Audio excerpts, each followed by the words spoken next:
With 4 weeks left to play, the heat is on.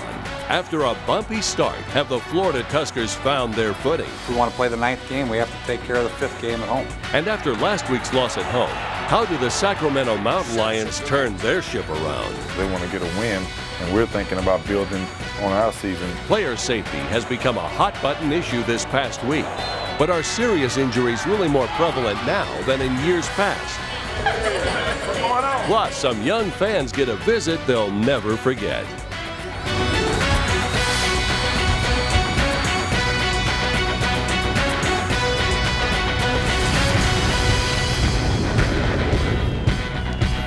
Beautiful evening here in Orlando, Florida. Welcome to the Citrus Bowl, the home of the Florida Tuskers. Florida home for the second time this year after a bye week. The 2-2 Tuskers looking for revenge tonight over the Sacramento Mountain Lions at 1-3. Their lone win, that was earlier this season at home as they rallied to beat the Tuskers. We see the league standings where Vegas, by virtue of the head-to-head meeting, is actually in first, just ahead of Omaha, but the Tuskers are just a game out. You can see at 1-3 Hartford and Sacramento. This is a must-win situation for the Mountain Lions, and they certainly know it. Hello, everyone. Kenny Rice, Paul McGuire. Glad that you could be with us for the pregame show of the UFL here on HDNet. Paul, they only play 8 games. We're going into the second half of the season. This is a huge game for Sacramento and as well for Florida. Well, if Sacramento, they go to 1-4, if they lose this football game, they're basically out of the championship series. I think so. But Florida, how can you be in a better position than they are? They have 4 games left, 3 of them at home, and 2 of them are against Omaha. 1 there and 1 here. You cannot be in a better position than they are to get themselves into the championship game. You see, they have already split with the UFL leader Vegas. So it looks like destiny is in their hands. I think so, and I just, it may be a repeat of the championship, but there are a couple of teams that have something to say about it. But I just like the position that Florida's in, and it just seems like talking to Coach Gruden, it's all starting to come together for him. Everything was going okay last week for Sacramento, and then they had some turnovers. They finally got a running game going. Dennis Green is banking on the fact that his team played better last year in the second half of the season. He's hoping it holds true this half of the season. Well, he even said in the ball game, you turn the ball over 6 times. And when you turn the ball over 6 times, I don't know if you can win in high school doing that. It is just almost impossible. They were playing a very good game last week against Las Vegas, and then Dante Culpepper, 4 interceptions. He fumbled the ball once, and Ross fumbles the ball once. I mean, you just can't do that in a ball game and expect to win. Jay Gruden, Dennis Green talk about the importance of this matchup tonight. I mean, anytime you go out and you turn the ball over as many times as we did, and you're still in the ball game. I mean, you just look at it and say, hey, if these things had happened, it could have been a different story. And that's the kind of game it was. So I think we have to learn from that and recognize that you have to protect the football becomes the most crucial thing. We had enough flubs with the ball to last us the rest of the season. And if we don't have any more, I think we'd probably just be getting back to even. Obviously, it's an important game for us, and we understand what they have at stake. Denny Green and Dante and the rest of the troops are coming in here, and they need to salvage their season. And it's do or die for them, and we need to stay pace with Omaha and Las Vegas, so it's a huge game for us. And really to get above 500, obviously, and keep pace with Omaha and Las Vegas, where everything's in our grasp, is exciting to us. And we slip one game here this early, then we'd have to win out, in my opinion. And there's no time. We can't slip up any games at home. We have to protect our home turf. And if we win every game at home, I think we'll get in a championship game.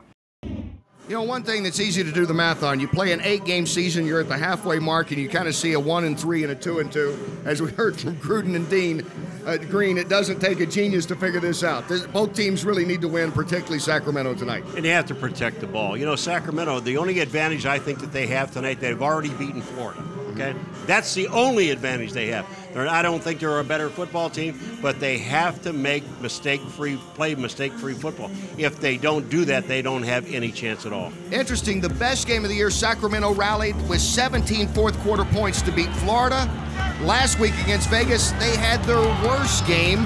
Good defensive game, but the turnovers, Paul. Well, 5 by this man alone. Dante Culpepper fumbles the ball once, throws 4 interceptions, and the interceptions that he threw, You know, I don't think there's anything like it. There is a pretty interception, but I mean, he was short on everything. He was misreading a whole lot of the receivers. Well, here at the Citrus Bowl, perhaps just over a decade ago, you first heard about a team called Central Florida, a mid-sized program that was making some great leaps into the big time. They were taking on SEC teams. They went to Nebraska and played the Cornhuskers very tough, and they were led by Daunte Culpepper. Don't you love it? He's home. He is a special guy, certainly to this area. He grew up here in Florida. Everyone knows him in the Orlando area. Earlier tonight, Ron Kruk called up with Daunte about the homecoming. Daunte, after a spectacular college career here in the Sunshine State, playing at the University of Central Florida, you come back to the stadium where you enjoyed so much success. Emotionally, what are you feeling as you walk back out on this field? Well, I'm just fired up, fired up to be home. It's a great feeling to be here back in front of a lot of familiar faces and a lot of family. And I think it's going to be fun, but, I can't get distracted because the main thing is we came here for a win. I'm guessing you had a few ticket requests this game. Are you expecting friends and family to be in the stands tonight? Well, definitely be a lot. I let my wife handle pretty much all of the tickets. Smart. So I don't get into the ticket business, but I know it's going to be a lot of people from Ocala and here in Orlando as well, a lot of family. Very good. Daunte, thanks for the time. Guys, Daunte couldn't have picked a better time to come back to this stadium where he went 13-1 in his college career. He really wants to put last week's game against Las Vegas behind him, the game where he turned the ball over 5 times. I can say those guys did do a great job of putting pressure on me, the front 4, the front 7. The defensive line and the linebackers did a great job. And their DBs made plays, So, it happens. It's not characteristic of me, but if you're not careful, stuff like that can happen. It was just one of those days that you wish you could have back, but you can't. And that's the good thing about sports is you might have a down game or a bad game, but it's all about the next game. So I say the good thing about it is I got a chance to go out and rectify it and get a win this week and move forward. Culpepper will be facing a Florida Tusker defense he lit up in their first meeting, setting a UFL record with 374 yards passing.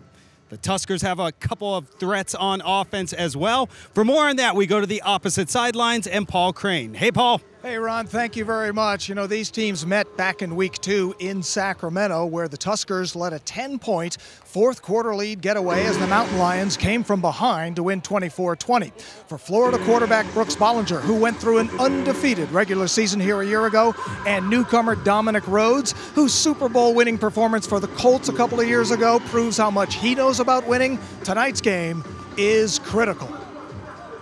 The more we can just stay on the field, control the football, be consistent on third downs, and then really finish drives. We have not been good in the red zone, kicking too many field goals.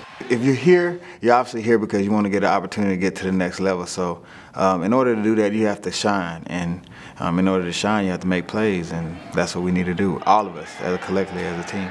Their back's against the wall, our back's against the wall. Daunte coming home. Yada, yada, yada. They want to win, we want to win, just like every game. We're both motivated. We're both going to be laying it all out on the field, and it's going to be a great battle again, I guarantee it.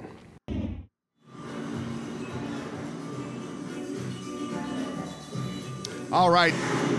Of course, they're talking about, what we've talked about earlier, trying to get an established running game going to complement the passing game. That's going to be a key for Florida again tonight. Well, I think the one thing that Bollinger's going to have to do in this football game, he's got to air it out. He has really not been throwing the ball downfield as well as he did a year ago. He needs to do that and hit him hard right away. The big story in the United Football League, perhaps you saw it last week here on HDNet, Las Vegas with that win at Sacramento, but they suffered a big loss when starting quarterback Tim Rattay, who had been playing so well and was such a compliment going with that great running game they have right now, is out for the season with a ruptured Achilles. Taking his place will be a youngster out of the University of Buffalo, Drew Willie. To talk more about that, we welcome in via phone Jim Fossil, the head coach of the Locos, as they get ready to take on Hartford this weekend. Jim, thank you so much for your time. I just want to ask you, you decided to go with Drew, and how are things progressing in this short week that you have to get ready? Well, he's had a good week of preparation, and, you know, I've watched him. We nurtured him along. I'm not going to change a lot of things, though. I mean, I was impressed with him since he came in. He got here just before we went to camp, studied hard, and I saw week after week he got better and better. And I have a lot of confidence in him, so I'm not going to change how I call a game, Kenny, or, you know, our approach to the game. You know, the one thing about your football team, and we've watched you a couple of times, we've done your games, coach, is that defense is solid. Your running game is probably the best in all of the UFL. And it doesn't, I mean, what a great situation for Willie to come into as in his first game with a good football team. Well, you're right, Paul. You know, the best friends that a quarterback can have is a good run game, a good defense, and a good solid special teams. And I've told him that. He doesn't have to carry this team on his back. You know, if we fall behind in the fourth quarter, yeah, he's going to have to step up big time. But in the meantime, all he's got to do is just go through his reads and routes, and he doesn't have to make any special plays. Just play the game as an efficient quarterback does. And then he does have a good supporting cast. Coach, I imagine one thing especially, you didn't hesitate. You said he's going to be your man when you found out Rattay was gone. I would guess that has to give him a lot of confidence, and also the team a lot of confidence that you stuck with him right off. Well, yeah, and I'm not indecisive on the quarterbacks now. I think that you got to have the guy. You can't be saying, well, I don't know what I'm going to do, and I'll let him go through the week, and then I'll make up my mind at the last minute and all that stuff. I got to get one guy prepared, and we got Chase Clement behind him, and then I picked up Russ Mickna, who was with us last year, and then I brought him back as a third. So I got three guys that know what to do, and that's a starting point. And the longer you leave it with a quarterback up in the air, you're right. You guys are right. You know, he loses confidence in the team. Maybe, well, we don't know if we got one quarterback. We got a bunch of them, but I don't know if any one of them will do it. I just made the decision. Here we go. You know what, Coach? I know he understands. You've had enough experience with quarterbacks. No one knows quarterbacks more than you do. And that's not blowing smoke either. That's fact. I mean, this kid can do nothing but learn and get better. Well, you know, and he's been fun to work with, and I appreciate what you said, Paul, but you know one thing, I know one thing, it's, hey, an average jockey could jump on a great horse and he can win the Kentucky Derby, and I've coached some great ones, and they're a lot of fun to coach. Hey, Jim, thank you so much for your time. Good luck against Hartford. Give our best to Tim Rattay, and we will see you next week when you guys take on Omaha. Okay, guys, good to be with you. Thanks, Coach. Thank you, Coach Jim Fossil. When we come back, there was a huge bright spot. It was like old times out in Sacramento for one running back. We'll talk about that. Stay with us as we get ready for the kickoff between Sacramento and Florida. Coming up, safety first. What's the answer to keeping players out of harm's way? Who's your favorite player on the Mountain Lion? David. Plus, we're tagging along as Sacramento players take a break from the field to make a difference off the field. The UFL on HDNet will be right back